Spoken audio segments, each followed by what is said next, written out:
إلا بالله العلي العظيم. أعوذ بالله السميع العليم من الشيطان اللعين الرجيم. بفضل بسم الله الرحمن الرحيم. وبه نستعين وهو خير ناصر ومعين. الحمد لله الذي علا في توحده ودنا في تفرده، جل في سلطانه وعظما في أركانه، مجيدا لم يزل محمودا لا يزال.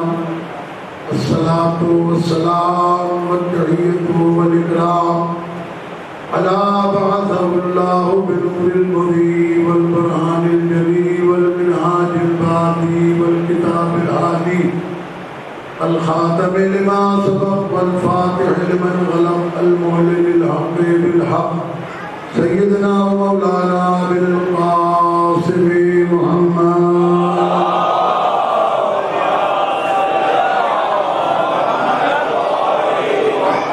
الصلاة والسلام على عترته النبيين الكريم المعصومين الذين أذهب الله عنهم الرجس وطهرهم تطهيرا.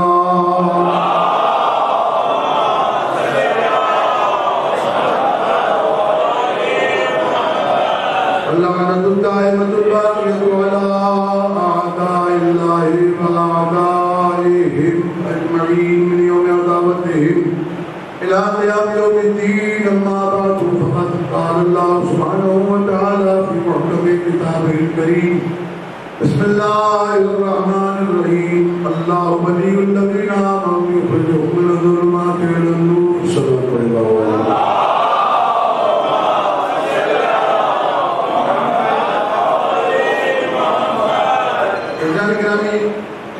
ہماری آج کی مجلس میں نے کل عرض کیا تھا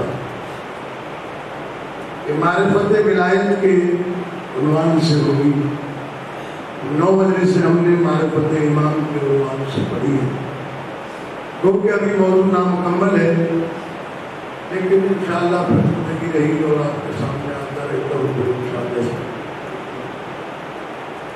بعد میں آپ کے سامنے آج عرض کروں گا، اسے بہت توجہ کے ساتھ، مجھے زمانے کی اشد ترین ضرورت ہے اور اس کو کوشش کروں گا جتنا اپنے کو پیش کر سکوں کہ اللہ تبارک و تعالیٰ نے لفظ ولایت کو، ولی کو، مولا کو بار بار قرآن مجید میں مختلف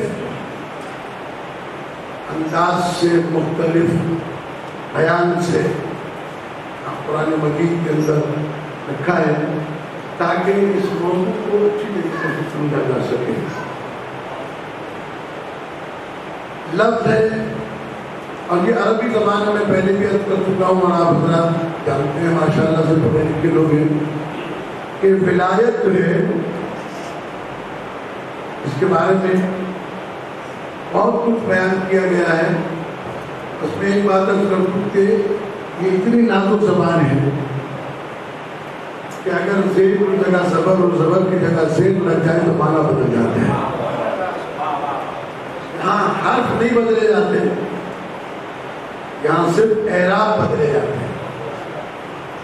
اگر زیر کی جگہ زبر آ جائے اور زبر کی جگہ زیر آ جائے تو بالکل معانی بدل جاتی ہے. اسی طریقے سے ولایت میں ایک لفظ ہے بلا اور ایک لفظ ہے بلا. واو پر زبر ہے تو بلا پڑھتے ہیں اور زیر ہو تو بلا پڑھتے ہیں. بلا کے معنی ہے کسی سے عقیدت و محبت رکھنا. ولایت کے معنی ہے سربراہی، سرپرستی اور تسلسل. یہ تسلسل کے معنی میں ولا کا لفظ آیا ہے، یعنی ولی وہی ہوگا جہاں ولایت کا تسلسل ہوگا. ایسا نہیں ہو سکتا کہ ایک ولی یہاں سے آ گیا اور ایک ولی وہاں سے آ گیا. ولی وہ چیز ہے یہ جو بنتا نہیں ہے مانا جاتا ہے. ولی دنیا بناتی ہے، ولی بنتا نہیں ہے. ولی کو مانا جاتا ہے، بنانے والی ذات اللہ کی ہے. اور اس تسلسل کو یاد رکھیے گا جس تسلسل میں اللہ تبارک و تعالیٰ نے قرآن مجید میں ولایت کو بیان کیا ہے کہ بے شک انما ولیکم اللہ ورسولہ والذین آمنوا الذین یقیمون الصلاۃ ویؤتون الزکاۃ وہم راکعون. بے شک ایک ولی اللہ ہے تمہارا اور ایک ولی رسول ہے، اور تیسرے ولی وہ ہیں، جمع کا صیغہ ہے واحد کا نہیں. تیسری ولایت پہ جمع کو استعمال کیا. وہ ہے ولی جو ایمان لاتے ہیں اور حالت رکوع میں زکات دیتے ہیں. حالت رکوع میں زکات دیتے ہیں. یہ تینوں ولایتیں تسلسل کے ساتھ ہیں. اللہ ولی ہے، رسول ولی ہے، اور کون ولی ہے؟ والذین آمنوا الذین ایمان لاتے ہیں، یقیمون الصلاۃ نماز کو قائم کرتے ہیں، ویؤتون الزکاۃ اور زکات کو ادا کرتے ہیں، وہم راکعون زکات اس حالت میں دیتے ہیں کہ وہ رکوع میں ہیں. یہ باب حالیہ ہے. لہذا یہ تین ولایتوں کا تسلسل بتایا قدرت نے اور کہا اللہ ولی الذین آمنوا یخرجہم من الظلمات الی النور. اللہ سرپرستی صرف ان کی کرتا ہے جو ایمان لاتے ہیں.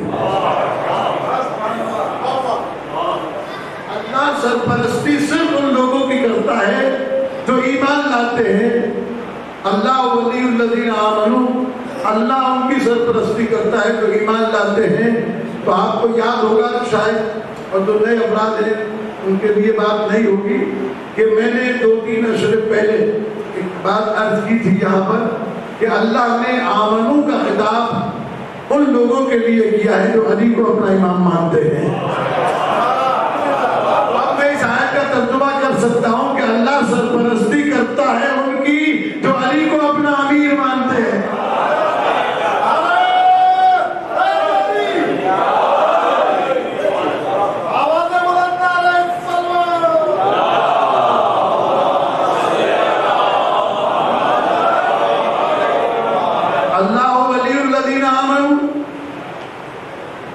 سرپرستی کرتا ہے تو سرپرستی کا کہتا ہے یخرجونہم من النور یخرجہم من الظلمات الی النور. اللہ ان تمام مومنین کو ظلمات سے نکال کر نور کی طرف لے جاتا ہے. ظلمات کہتے ہیں گمراہی کو اور نور کہتے ہیں ہدایت کو.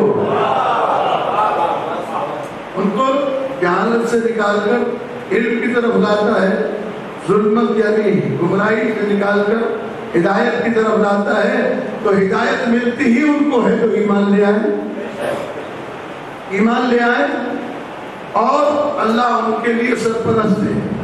تو اللہ کی سرپرستی اس معنی میں اچھا یہ آیت جو ہے لفظ ولی جو ہے قرآن مجید میں استعمال ہوا، اس میں کافروں کے ولی بھی ہیں، کافروں کے ولی بھی ہیں. لیکن اللہ نے قرآن مجید میں یہ کہا کہ اللہ ولی الذین آمنوا، اللہ ایمان والوں کا ولی ہے، والکافرون لا مولا لہم، لیکن کافر وہ ہیں جن کے لیے کوئی مولا نہیں. کافر بغیر مولا کے ہوتا ہے. یہ ولایت دو طرح کی ابتدا ہے، ولایت تکوینی اور ولایت تشریعی. یہ دو باتیں یاد رکھیے گا، ایک ہے ولایت تکوینیہ اور دوسری ولایت تشریعیہ. ولایت تکوینی حقیقی تو اللہ کی ذات ہے. حقیقت میں ولایت تکوینیہ اللہ کے پاس ہے. وہ جب کوئی چیز خلق کرنا چاہتا ہے خلق کرتا ہے، اذا اراد شیئا ان یقول له کن فیکون.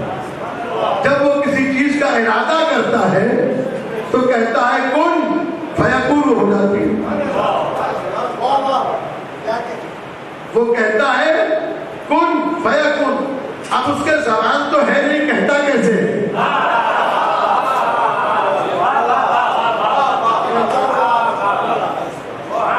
تو ہمیں جو بچپن میں پڑھایا گیا اور آپ کو بھی پڑھایا گیا ہوگا, تھوڑا سا آپ میرے ساتھ چلے بچپن کی طرف. ہمیں دو چیزیں پڑھائی جاتی ہیں, صفات ثبوتیہ اور صفات سلبیہ.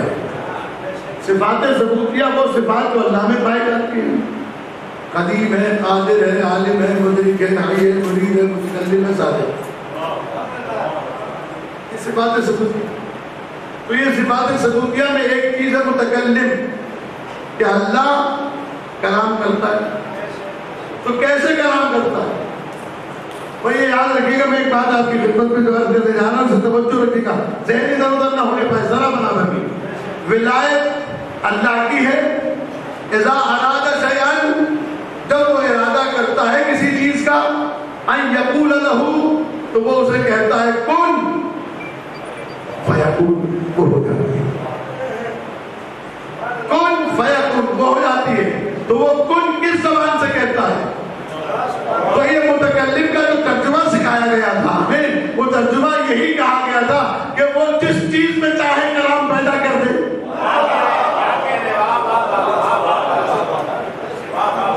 وہ چیز اس کی زبان بن جاتی ہے جس چیز میں چاہے کلام پیدا کر دے. اگر موسیٰ علیہ السلام سے کلام کرنا چاہے تو طرف سے آواز آتی ہے کہ موسیٰ ادھر آ جاؤ, میں تمہارا رب بول رہا ہوں. یہ تو قرآن ہے نا, اس سے تو کوئی انکار نہیں کر سکتا. درخت کوہ طور کا آواز آئی, موسیٰ ادھر آؤ, میں تمہارا رب بول رہا ہوں. جناب موسیٰ علیہ السلام کو جا کے درخت کے سامنے سجدہ کرنا چاہیے تھا. کہ درخت کہہ رہا تھا میں تیرا رب بول رہا ہوں, لیکن وہ نبی یہ جانتے ہیں اللہ متکلم ہے, اس نے درخت سے آواز پیدا کی ہے, یہ رب نہیں ہے. اس کو رب نے اپنی زبان کا واسطہ بنایا ہے.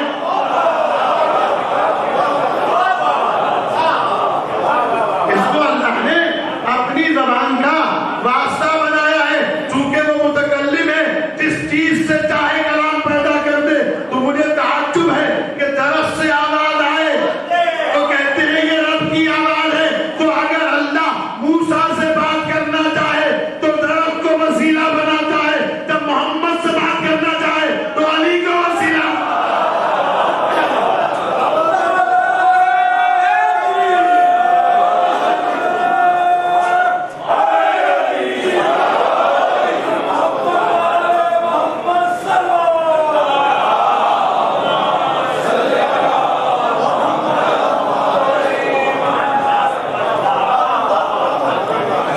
سارے کہتے میراج پہ گئے پیغمبر, اللہ نے کلام بھی کیا. تو اب کلام کرنے کے لیے اسٹیٹس چاہیے ہوگا. اسٹیٹس درجہ چاہیے ہوتا ہے, کیونکہ پیغمبر اکرم میں اور جناب موسیٰ میں بنیادی بات یہ ہے کہ جب موسیٰ علیہ السلام طور پہ جانے لگے تو اللہ نے کہا فَخْلَعْنَ عَلَيْكَ, جوتے اتار کے آؤ. اور جب نبی کو معراج پہ بلایا تو کہا جوتے سمیت آؤ, تاکہ دنیا کو پتا چلے جس کی جوتی اس پہ جاتی ہے اسے محمد کہتے ہیں.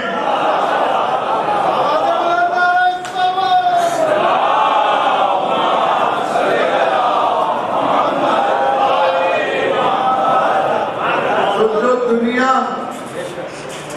سرکار کی جوتی کا مقابلہ نہ کر سکے تو محمد عربی کے مقابلے میں آ جائے, کتنی بے حیائی کی بات ہے. سرکار جتنی مرتبہ کرو, یہ ولایت تکوینی حقیقی اللہ کی. اب وہ اللہ جب اپنے آپ کو دنیا میں منوانا چاہے اسے دیکھا نہیں جا سکتا. اب ایسا نہیں ہے کہ وہ مجبور ہے کہ دیکھا نہیں جا سکتا, دیکھنے والوں میں صلاحیت نہیں ہے کہ اسے دیکھ سکے. شے ہو تو دیکھ سکتی ہو, کوئی ایسی صلاحیت ہو جو دیکھ سکتی ہو. اسی لیے جب جناب موسیٰ علیہ السلام نے کہا کہ باری الہ اپنا جلوہ دکھا, تو اللہ نے کہا لن ترانی، مجھے کبھی کبھی ہرگز ہرگز نہیں دیکھ سکتے.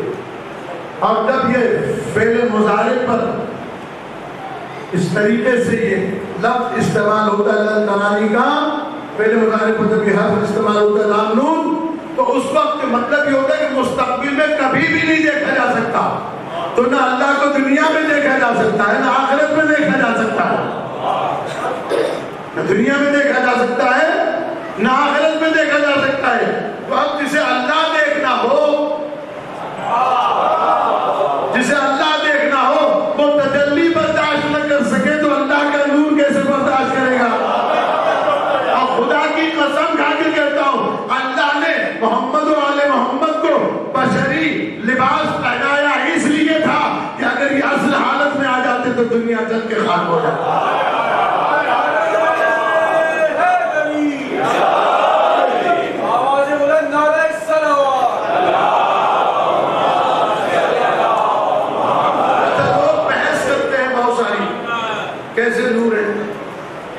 کیسے نور ہے؟ تو میں نے کہا آپ نے کیوں لکھا اپنی کتابوں میں کہ پیغمبر کا سایہ نہیں ہوتا؟ پیغمبر کا سایہ نہیں ہوتا تھا. اگر نور نہیں تھے تو سایہ کیوں نہیں تھا؟ اچھا چلیے چھوڑیے، بدن کا سایہ نہیں تھا، جو کپڑے پہنتے تھے اس کا سایہ تو ہونا چاہیے تھا. اس لباس کا سایہ تو ہونا چاہیے تھا. یہ سایہ نہ ہونا بتا رہا ہے. اگر سورج کی روشنی غالب آتی نور محمد پر تو سایہ بنتا، سایہ اسی پر بنتا ہے. جب ایک روشنی دوسری روشنی پر غالب آ جائے تو سورج کی روشنی ان کے نور پر غالب نہیں آ سکی. غالب کیسے آتی؟ وہ سورج کو نور ملا ہی ان کے صدقے میں ہے.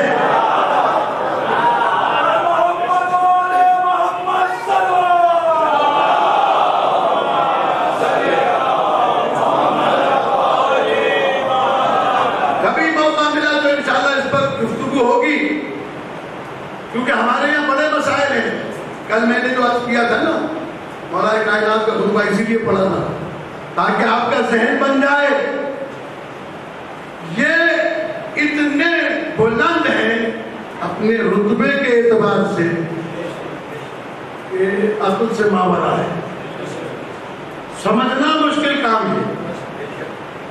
یہ تو اللہ نے بھلا کیا کہ ان کو بشری لباس پہنا دیا. اور یہ بالکل ایسا ہی ہے جیسا بجلی چلتی ہے جب اپنے اصل سے،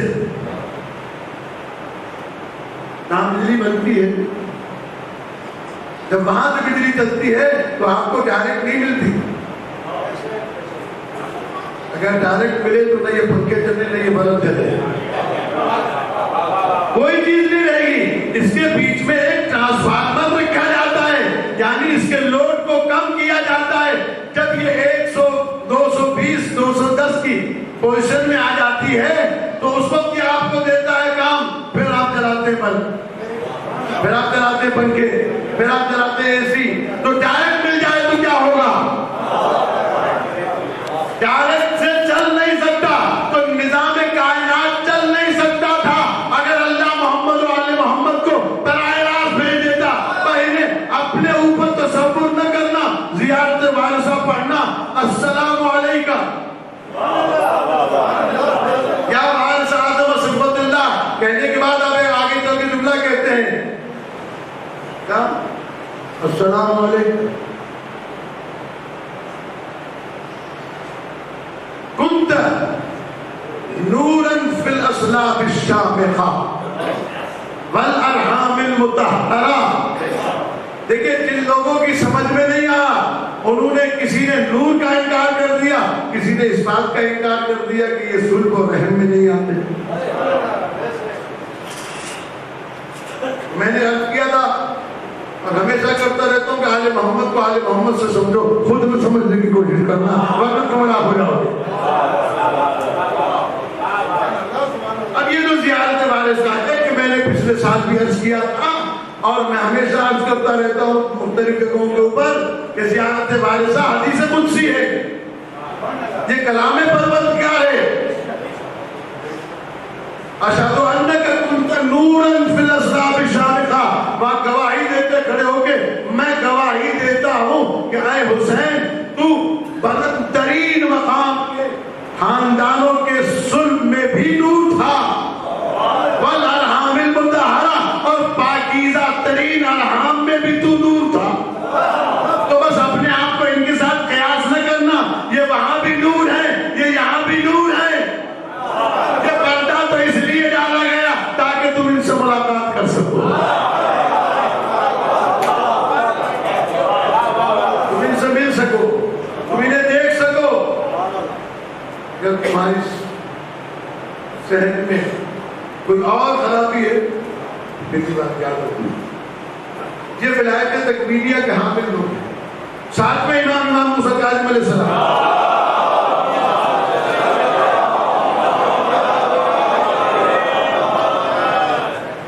ہارون رشید عباسی نے پہلے تو دیکھی تھی اپنی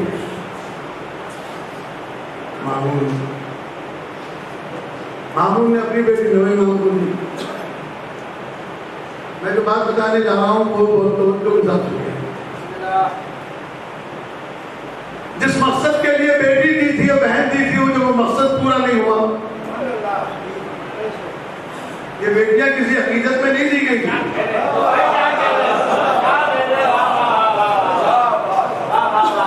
یہ بیٹیاں کسی محبت میں نہیں دی گئی تھی۔ بیٹیاں اس کیوں دی گئی تھی؟ اس لیے کہ امامت 8ویں منزل پر آ چکی تھی اور یہ جانتے تھے کہ 12واں جب آئے گا تو سب کی حکومتوں کو مٹائے گا۔ انہوں نے بیٹیاں دی اس لیے تھی کہ اگر ہمارا نواسا بن کے آیا کم سے کم میں نہال کا تو خیال کرے گا۔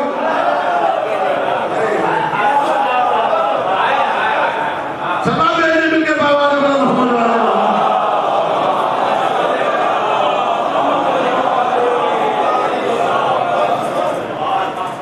ننیال کا تو خیال کرے گا۔ یہ یاد رکھیے گا، اس خاندان کو جتنی بھی بیٹیاں دی گئی نظریہ یہی تھا، کوئی عقیدت شامل حال نہیں ہے۔ اب میں نام نہیں لے سکتا ہوں۔ یہ خواتین جو آئیں اس گھر میں، ام الفضل نے مدینے جا کر خط لکھا، ہارون رشید کو، تم نے جس مقصد کے لیے میری شادی کی ہے وہ تمہارا مقصد پورا ہونے والا نہیں ہے۔ حضرت کی پہلی بیوی سے بیٹا پہلے موجود ہے جو ان کا نائب بننے والا ہے۔ یہ شکوہ عرب کی دنیا میں عورت کر نہیں سکتی۔ کیوں نہیں کر سکتی؟ اسے آج کے دن تک عرب زبان میں 4 شادیوں کا رواج پایا جاتا ہے، آج بھی۔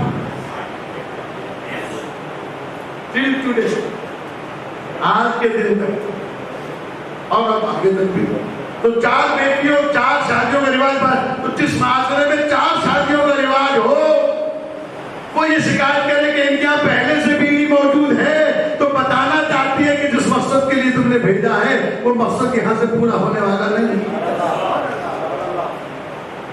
تو اب 7ویں امام کو بلا کر 9ویں امام 7ویں امام کو بلا کر زہر کیا، شہید کر دیا، قید خانے میں ڈال دیا۔ پھر اس کے بعد میں 9ویں امام کو 8ویں امام کو بیٹی دی، پھر 9ویں امام کو بیٹی دی۔ 7ویں امام کو میں غلط کہہ دیا تھوڑا سا اشتباہ۔ 8ویں امام کو بیٹی دی ام الفضل، 9ویں امام کو امام کے بیٹے کو، امام کے بیٹے کو امام جواد علیہ السلام کو بیٹی دی۔ تو وہاں بھی مسئلہ یہ ہوا، وہاں یہ مسئلہ ہوا تو امام نے کہا جو ہمارا مقصد حل نہیں ہوتا تو ان کو راستے سے ہٹاؤ۔ تو راستے سے ہٹانے کے لیے رات کے وقت شراب پی کر اس نے اپنے غلاموں کو تلواریں دی اور کہا جب یہ سو جائیں محمد نبی جواد علیہ السلام تو جا کر تلواروں سے حملہ کر کے ٹکڑے ٹکڑے کر دیں۔ رات کو غلام گئے اور انہوں نے کام کیا۔ آگے محمود سے کہا جناب ہم اپنا کام کر کے آ گئے۔ صبح کو جب اٹھے دیکھا یہ نویں امام وضو کر رہے بیٹھے ہوئے.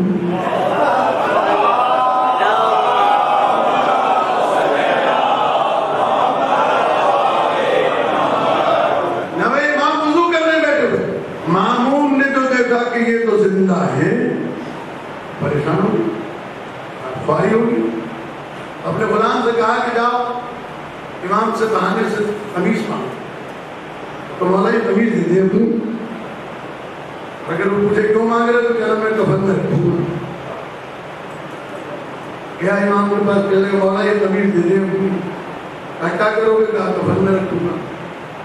تب نے کفن میں نہیں رکھنی, اس مقصد کے لیے مانگی گئی ہے وہ میں اچھی طرح جانتا ہوں, لیکن ہم چونکہ شاعر کو رد نہیں کرتے ہی ہے.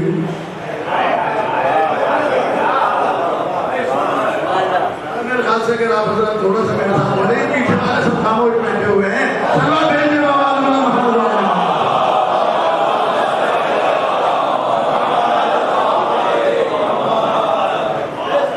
تھوڑا سا توجہ رکھیے گا. یہ قمیص کیوں اتروائی اس نے؟ آگے یہ دیکھے کہ جسم پر کہیں کوئی تلوار کا نشان تو نہیں ہے. تو وہاں تو نشان تک نہیں تھا. امام علیہ السلام کا نماز سے باہر کوئی اس کو بلوایا. کہنے لگا میں بہت شرمندہ ہوں, تو کچھ میں نے یہ بتائیے کہ اتنی ساری تلواریں چلتی رہی, آپ کے جسم پر نشان تک نہیں آیا, اس کی وجہ کیا ہے؟ تو امام علیہ السلام نے ارشاد فرمایا یہ تعویذ میرے بازو پہ بندھا ہوا ہے جسے حرص جواد کہتے ہیں.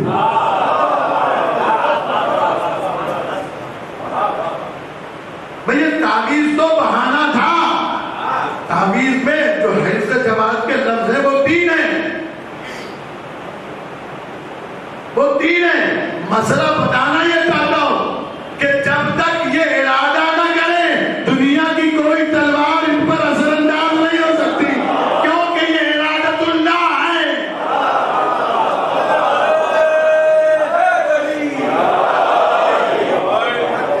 یہ اللہ کا ارادہ ہے, یہ مشیت اللہ ہے. وہ ولایت تکوینی حقیقی اللہ کی ہے, اور ولایت تکوینی ائمہ اہل بیت کی بھی ہے. فرق یہ ہے کہ وہ جو کچھ کرتا ہے اپنے ارادے اور اختیار سے کرتا ہے. یہ جو کچھ کرتے ہیں یہ اس کی مرضی دیکھ کر کرتے ہیں.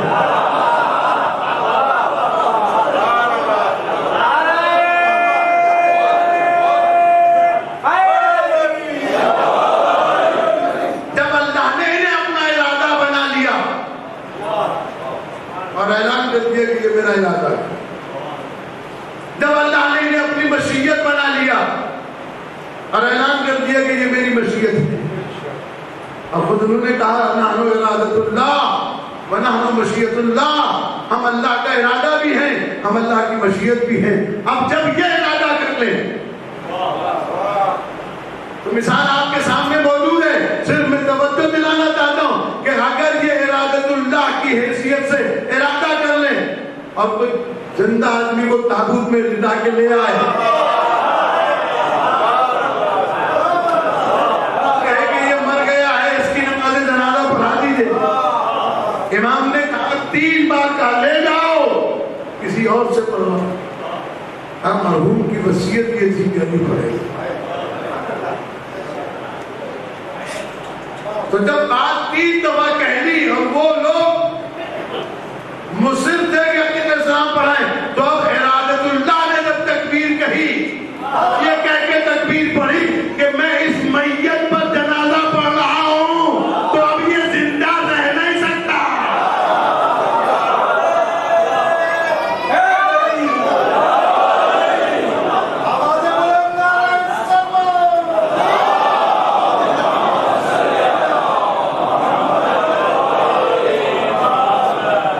زندہ نہیں رہ سکتی. تو بس اب 2 باتیں یاد رکھیے گا, اور اس سے بڑی وضاحت کے ساتھ علماء نے لکھا ہے معجزہ فعل خدا ہے. معجزہ فعل خدا ہے لیکن ظاہر ہوتا ہے ان ہاتھوں پر جنہیں اللہ یہ ولایت عطا کرتا ہے۔ حضرت موسیٰ علیہ السلام جب بھوک لگتی تھی، جب دنیا والوں کو موتا دکھانا ہوتا، وہ جو عصا تھی جو زمین میں کاٹتے جب بن جاتا پھل لگ جاتے تھے، کتنی دیر لگتی پھل لگ جاتے تھے۔ ایک دفعہ ایک یہودی، بڑے چالاک ہوتے نا لوگ، اب اگر بات سمجھا سکا میں اور آپ نے توجہ کی تو آپ کو لطف آئے گا۔ کافی وضاحت کرنے کی میرے پاس گنجائش نہیں ہے، بات سوچنے والی ہے۔ تاریخوں میں لکھا ہے علماء نے، جناب موسیٰ علیہ السلام عصا گاڑتے تھے، وہ عصا درخت بن جاتا تھا، پھل لگ جاتے تھے۔ جناب موسیٰ علیہ السلام کو دھوپ لگتی تھی، اس کے نیچے بیٹھ کے آرام کرتے تھے، بھوک لگتی تھی تو اس کا پھل کھاتے تھے۔ ایک دن ایک یہودی آ گیا، اس کے ہاتھ میں بھی لٹ تھی، اس کے ہاتھ میں بھی ایک لکڑی تھی، ایسی لکڑی بنا کے لایا جیسی جناب موسیٰ علیہ السلام۔ بس جیسے ہی جناب موسیٰ نے لکڑی اکھاڑی تو اس کا گڑھا تو باقی رہا نا، اس نے اسی گڑھے میں اپنی لکڑی گاڑ دی، وہ تھوڑی سی ہری ہو گئی، کہنے لگا یہ معجزہ تو میں بھی دکھا سکتا ہوں کہ موسیٰ نے دکھایا ہے۔ بھیا ان کا عصا درخت بنتا ہے، یہ لکڑی ہری تو ہو گئی۔ لوگوں نے آگے جناب موسیٰ سے کہا، توجہ رکھیے گا میرے جملے پر، لوگوں نے آگے جناب موسیٰ سے کہا، کہنے لگے موسیٰ علیہ السلام اس نے آپ کے اپنی عصا گاڑ کر اس جگہ پر لکڑی کو ہرا کر دیا، لوگوں کے ایمان ڈاواڈول ہو گئے۔ تو جناب موسیٰ علیہ السلام نے کہا اس سے کہو یہ لکڑی اکھاڑ کر کسی دوسری جگہ گاڑ کر ہرا کر کے دکھائے۔ اس نے اپنے جھوٹ کو سچ ثابت کرنے کے لیے اس جگہ پر گاڑی ہے جہاں میں نے عصا گاڑا تھا۔ تو یاد رکھیے جھوٹے بننے والے ہمیشہ سچوں کی جگہ آ کر بیٹھتے ہیں تاکہ ہرے ہو سکے۔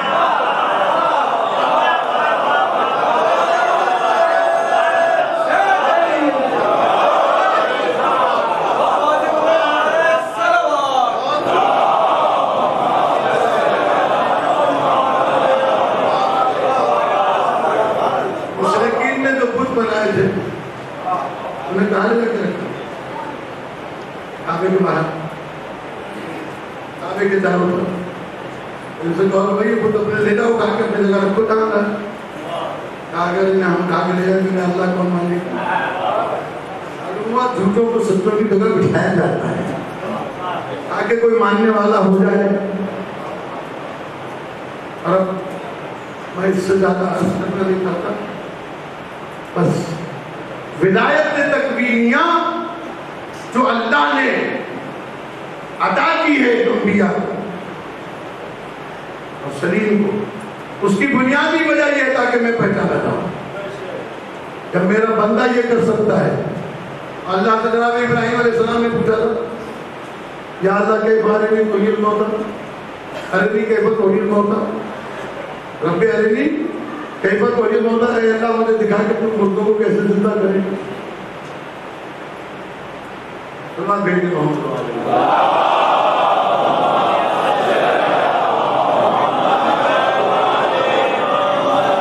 دیکھیے میں بہت کم کچھ کہا کرتا ہوں، مجھے اس آدمی کی قسمت پہ رشک آتا ہے۔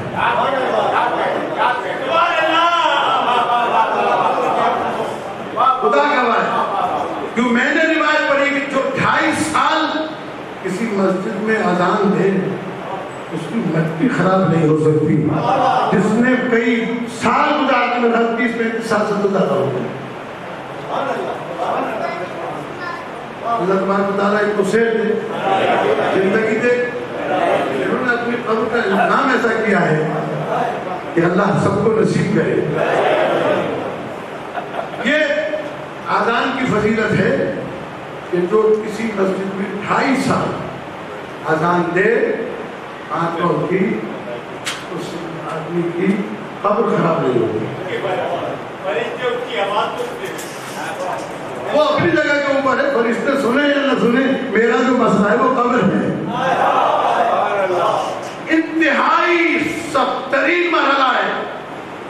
اب میں اس زیادہ نہیں بس صرف ان کی دعا دینے کے لیے میں نے جملے کہے.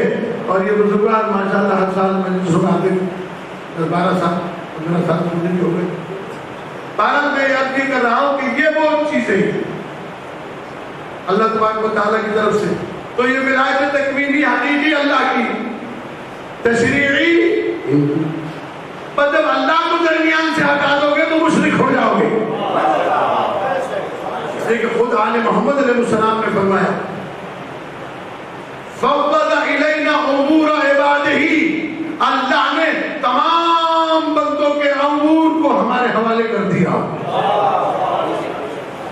ہمارے بندوں کو ہمارے حوالے کر دیا. لیکن کیسے؟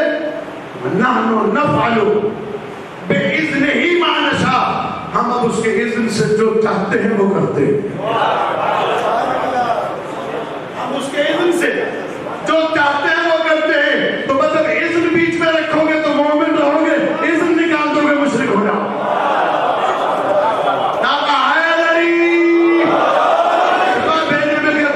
محمد والا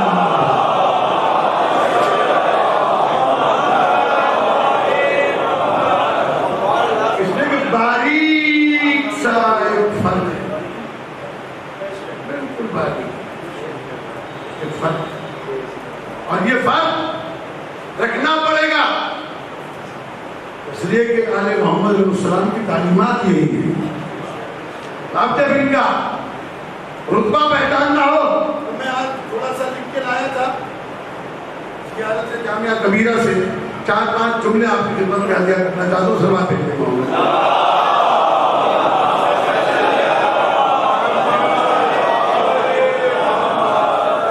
ایک مرتبہ اور سلوات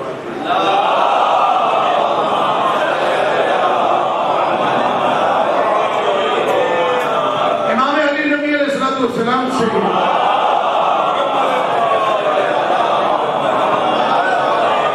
جب ہم وہ زیارت پڑھتے ہیں نا تو زیارت کے اندر پڑھتے ہیں بیکم فتح اللہ، اللہ نے اس دنیا کا افتتاح تم سے کیا ہے. آپ اگر بیدار بیٹھے تو پیچھے والوں کو بھی ہاتھ اٹھانا پڑے گا، میں دیکھوں تو صحیح. ماشاءاللہ سارے مومن ہیں تو بندوں کے ساتھ سنتے ہیں، لیکن مجھے بھی تو اپنے دل کی تسلی چاہیے کہ میری بات پہنچی کہ نہیں پہنچی. تم کہانی کے بغیر تو نانی بھی کہانی نہیں سناتی، میں تو آپ کو حقیقت سنا رہا میں سنا رہا ہوں. تو خوش ہو کر بابا ہونی چاہیے، خوش ہو کر سبحان اللہ ہونی چاہیے آپ، تاکہ میرے ساتھ اس عبادت میں شریک ہو جائے. بیکم فتح اللہ و بیکم یفتح، اور اس دنیا کا اختتام بھی تم پر ہو.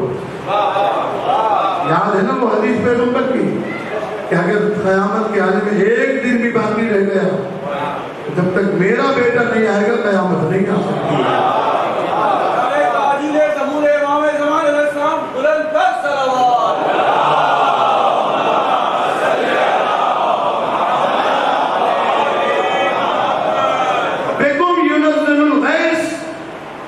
بادل برستے ہیں تمہارے وسیلے سے.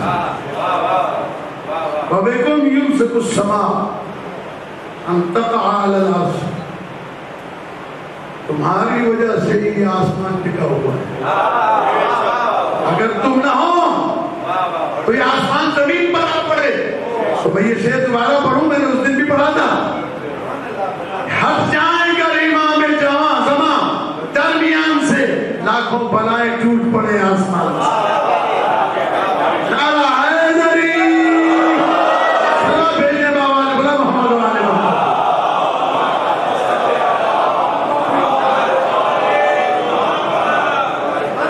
اللہ بِإِذْنِهِ، یہ سارا کام بے اذن ہوتا ہے، اللہ کے اذن سے ہوتا ہے.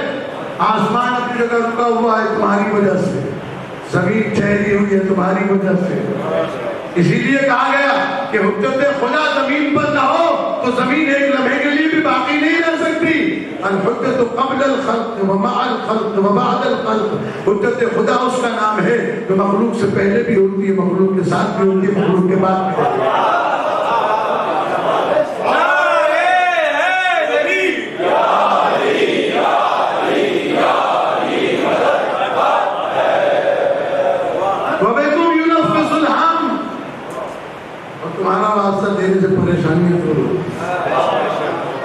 وَيَكْشِفُ الضُّرَّ، تکلیفیں دور ہو جاتی ہیں.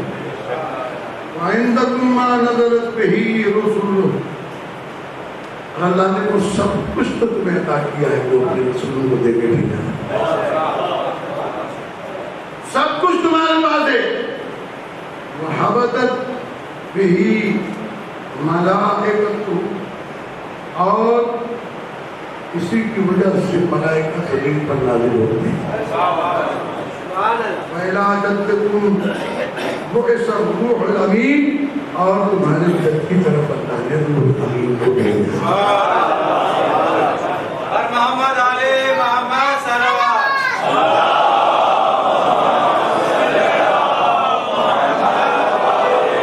اصل میں بات کو آخر میں پہنچا تو اب بات تمام ہو رہی ہے. انشاءاللہ پھر زندگی رہی.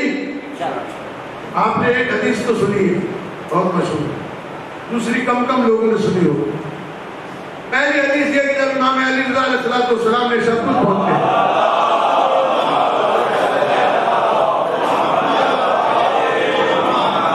امام علیہ السلام سے فرمائش کی گئی کہ آپ ایک روایت سنا دیجئے، ایک ایسی حدیث سنا دیجئے جس کا سلسلہ صرف آپ کے خاندان میں.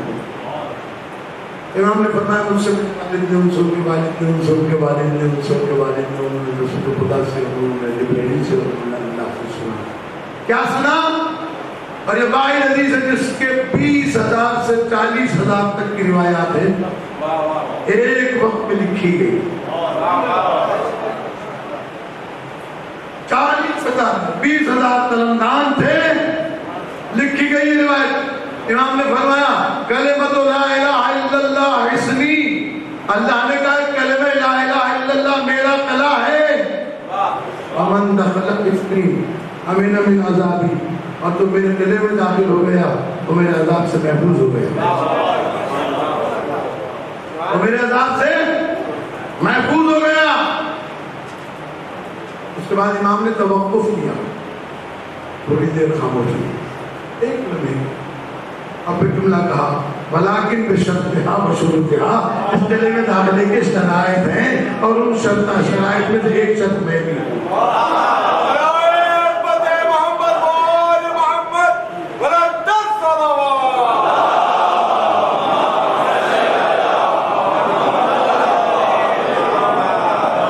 ان شرائط میں سے ایک شرط میں بھی ہوں. اب اس شرط کو سنیے. اس کے لیے رہبر معظم آیت اللہ علیہ سید علی خامنائی کی کتاب آئی ہے چھوٹی سی ولایت، نازم آباد سے چھپی ہے، ترجمہ ہوگی. ان کے 6 خطبے ہیں، ان میں سے ایک خطبے میں یہ روایت انہوں نے نقل کی. اس کے علاوہ دیگر مراجع کرام نے بھی کی ہے کہ ولایت علی ابن ابی طالب حصنی، یہ حدیث قدسی ہے کہ علی کی ولایت میرا قلعہ ہے. ومن دخل حصنی امن من عذابی، تو اس میں داخل ہو گیا وہ میرے عذاب سے بچ گیا.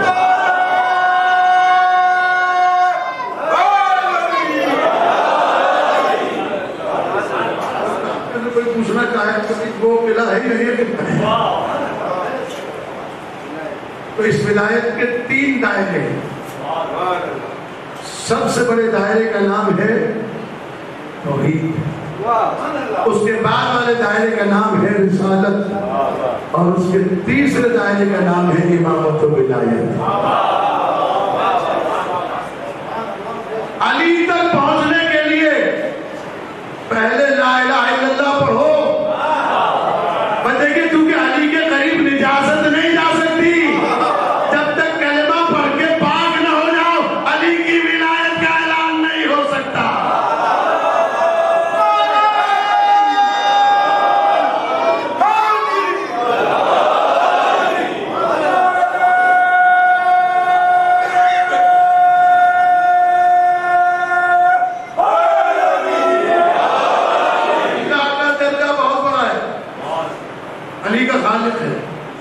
علی اللہ کا سجدہ کرتے ہیں، لیکن اللہ کو ماننے والے کے لیے یہ کہیں نہیں لکھا کہ حلالی ہوگا یا حرامی ہوگا، سبھی مانتے ہیں.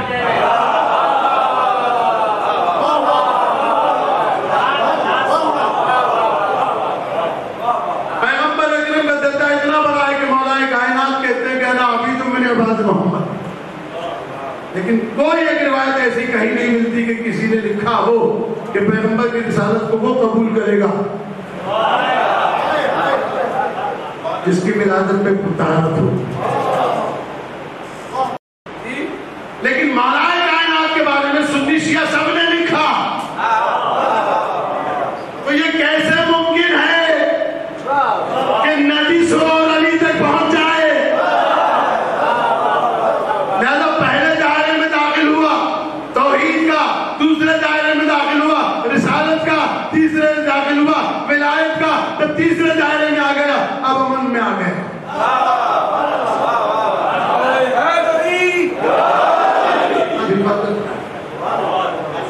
گرامی یہ ولایت بڑی عجیب ہے.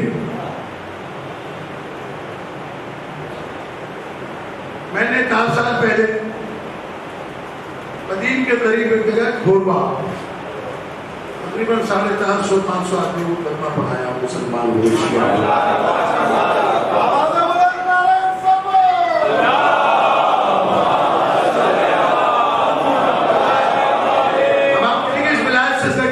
تو وہ تعلق بتانا چاہ رہا ہوں.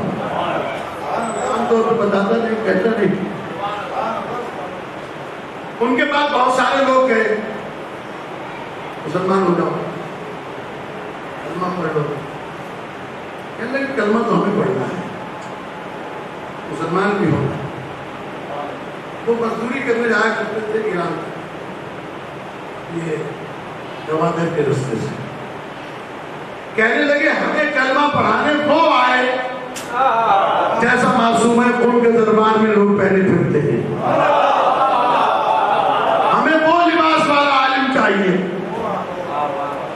تو انہوں نے تلاش کر ہمارے دوستوں نے، ہمارے دوست نے خرید لگائی، ان کی زمین تھی، ان سے انہوں نے کہا کہ بھئی ایسا آدمی تلاش کر کے لاؤ تو اس لباس میں. جب میں اس لباس کو پہن کے وہاں گیا تو کہنے لگے ہاں یہی ہے، اس سے ہم نے کلمہ پڑھنا ہے.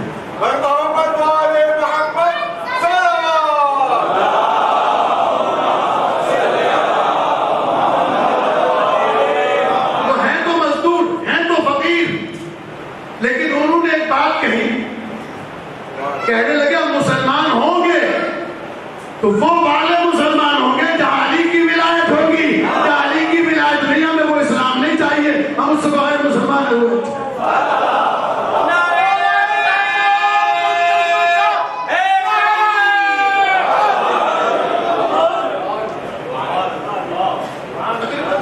میں نے وہاں امام بارکہ بھی بنوائی ہے.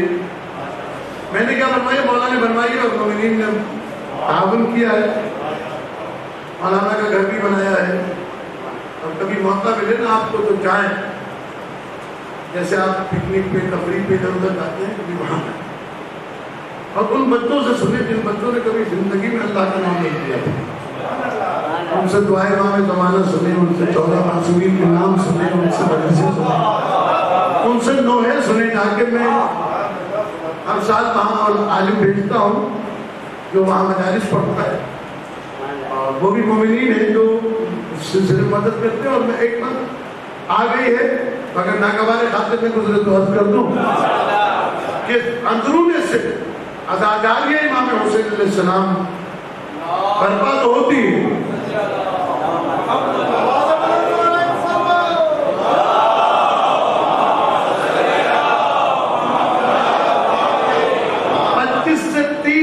روپے ایک عالم کو نیاز دیا اور 20,000 15,000 روپے ان کے کھانے پینے کو خرچ ہوتے، یعنی 40-45,000 روپے میں ایک اشرا ہوتا ہے،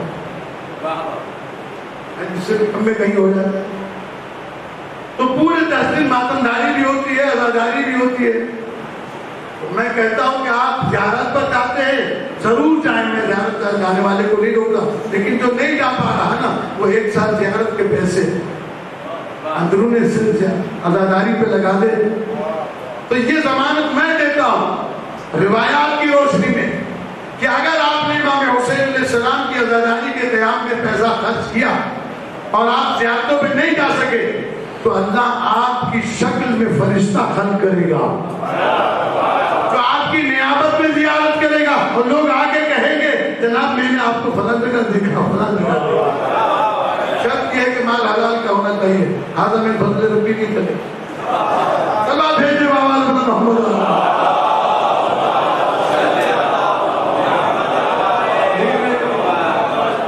میں بالکل صاف صاف کر سکتا ہوں. کسی قسم کی لگی لپٹی نہیں, کیونکہ مال حرام حسین کو قبول نہیں. اور سلسی جانے کے نہیں, بہت ساری جگہیں ہیں, امام بارگاہیں ہیں, مسجدیں ہیں جہاں تعمیرات کی ضرورت ہے. بہت ساری جگہیں ہیں جہاں پر سولر سسٹم کی ضرورت ہے. تو میں تو اسی کام کے اوپر لگا ہوا ہوں. میں تو کراچی چھوڑ کے گیا صرف اسی کام پہ لگا ہوا ہوں کہ کسی طریقے سے میں امام کی ماں کو راضی کروں, میرا مظلوم امام راضی ہو جائے. خدا کی قسم اتنا سکون ملتا ہے جب ان فقیروں اور غریبوں کے بیچ جا کے بیٹھتے ہیں. ہمیں دیکھ کے ایسا راضی ہوتے ہیں, ایسا خوش ہوتے ہیں, پتہ نہیں انہیں کیا انعام ملا ہے. بس نہیں کرتا ہوں میں کہ کہاں ملا. کیوں؟ اس لیے کہ ان کی عقیدت ہے ولایت. میں اس مسئلے پہ اور بہت کچھ بولتا لیکن اب وقت نہیں ہے اور مجھے جانا بھی ہے. میں دو چار جملے آپ کی خدمت کے عرض کرتا ہوں. بات آئی ہے نا اس ماں کی. مجلس کا اعلان اگر 8 بجے ہو تو وہ 8:01 پر بھی نہیں, پورے 8 بجے فرش ادا پہ آ جاتی ہے. ہمارے استاد مرحوم کہا کرتے تھے کہ سب کو انتظار کراؤ, شہزادی کو انتظار نہیں کرایا. میں نے پہلے بھی پڑھی ہے, میں عرض کر رہا ہوں لیکن جب بھی سمجھ میں آ جائے بات تو بی بی آگے دیکھتی ہے کہ کون آیا ہے میرے لال کو رونے. بڑی دکھی ہے میری شہزادی.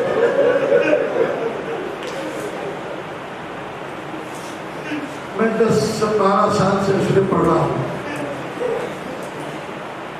مجھے سمجھ میں نہیں آتا کہ جس بیوی کا رتبہ ایسا ہو, اس کی تعلیم کے لیے رسول کھڑے ہوتے ہیں. حسنین جیسے شہزادوں کی ماں ہو, علی جیسے سردار کی ہمسر ہو. اور صرف اتنا نہیں, اللہ گواہ ہے, چھوٹے امام فرماتے ہیں نحنو حجت اللہ علی الخلق وجدتی فاطمہ حجت اللہ علینا. ہم اللہ کی طرف سے مخلوق پر حجت ہے اور ہماری دادی ہم پر حجت ہے. کیا ستم ہو اس بیوی کے ساتھ, کیا ظلم ہو گئے اس بیوی کے ساتھ. مجھے تو وہ شعر پڑھ کے روتا ہوں. شہیدوں سے نقوی کا ایک شعر ہے, بڑی قیامت کا شعر. اگر کبھی آپ تنہائی میں بیٹھ کے سوچیے گا کہ کہا کیا ہے شاعر نے.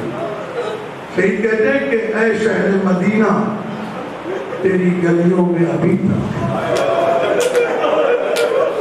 اے شہر مدینہ تیری گلیوں میں ابھی تک ہم بنت پیغمبر کی لہر ڈھونڈ رہے ہیں.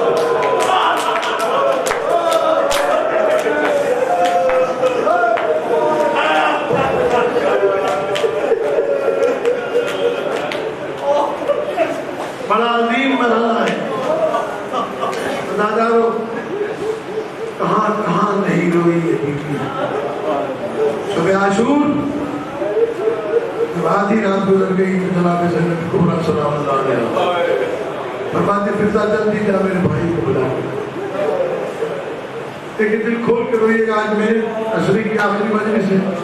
مجالس تو جاری رہے گی. ہمارے مولانا کاشفی صاحب کی نوخیز اچھے خطیبوں میں سے علماء میں سے ہیں. کل سے وہ پڑھیں گے انشاءاللہ. میں صرف ایک بات, دل کھول کے روئیے گا, ایسے روئیے گا جیسے چھوٹے ایمان کہ میرے جد کا تذکرہ ہو تو ایسے رو جیسے جوان بیٹے کی میت پر پوری مار رہے ہیں.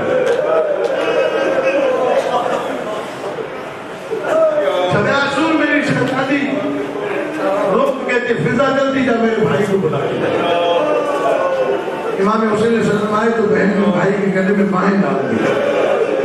بھیا جب سے مدینے سے چلی ہو جہاں رات کو خیمے لگتے ہیں دور سے کسی بیوی کے رونے کی آواز ہے. آج وہ آواز قریب آ گئی ہے, میرا دل گھبرایا جا رہا ہے. ذرا پوچھو تو صحیح ہے بیوی کون ہے. امام حسین علیہ السلام فرماتے بہن پہچانو یہ تیری دکھیاری پہلو سے کس ماں.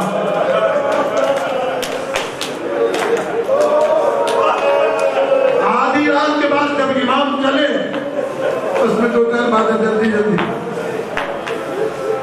جب چلے مقتل گاہ میں نماز پڑھنے کے لیے ہر شہید کے مشہد پر 2 رکعت نماز پڑھی. بلال نافع جو امام کے پیچھے چل رہے تھے, جب امام کو ہلال کے قدموں کی آہٹ محسوس ہوئی تو امام نے فرمایا کون ہے میرے تعاقب میں آنے والا. ہلال کہتے مولا میں ہوں. تو میں نے منع کیا تھا اس عالم غربت میں آپ کو تنہا چھوڑ دیں, دل نہیں مانگا.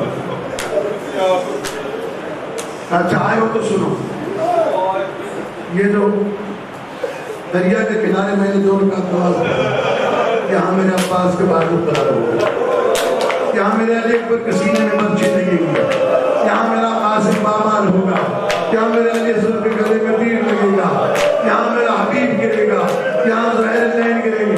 جب امام ساری باتیں بتا چکے تو ایک مرتبہ ہلال رو کے کہتے مولا اگر اجازت ہو تو ایک بات پوچھو. کہا پوچھو کیا پوچھنا چاہتے ہو. کہا مولا جب سے میں آپ کے پیچھے چل رہا ہوں نشیب سے کسی بیوی کے رونے گیا.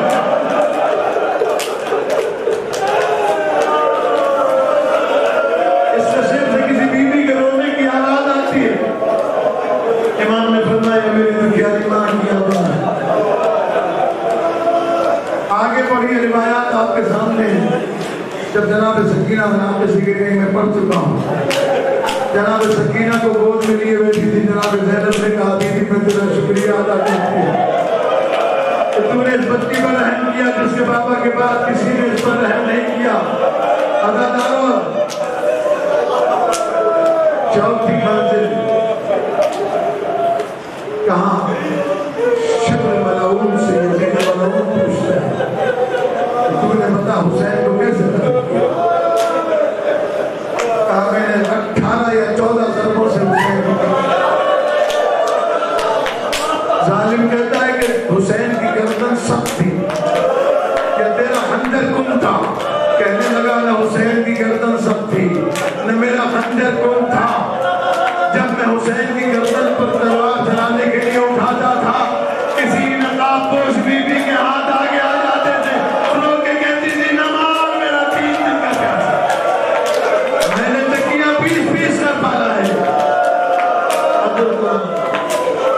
بس آخری جملہ روایت کا آپ نے کیا مولا آپ کے صبح میں حسین نے کسی کم میں نہ رڑائے.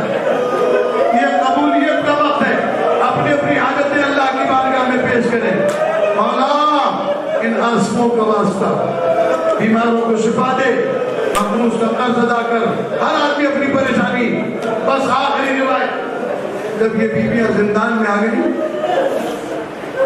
ایک رات دربان میں آ کر دروازہ کھولا, آواز دے کے کہتا ہے سید سرکار کوئی بیوی ہے جو پشت زندان پر آ کر رویا کرتی ہے. امام نے فرمایا تیرے زندان پر تو تالا لگا لیتا, کوئی بیوی کیسے باہر جا سکتی ہے.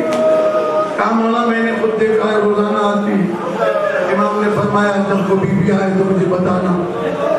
کچھ دیر کے بعد آیا, دربان نے دروازہ کھولا, میرے امام سے کہا مولا وہ بیوی آ گئی.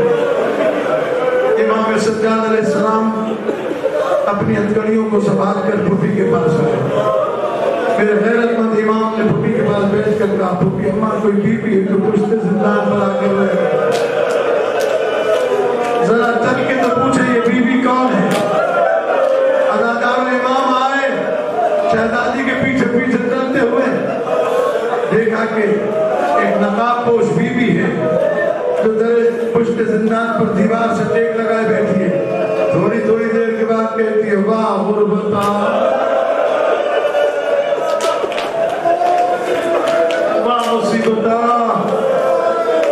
واہ غربتا, واہ مصیبتا, حسینہ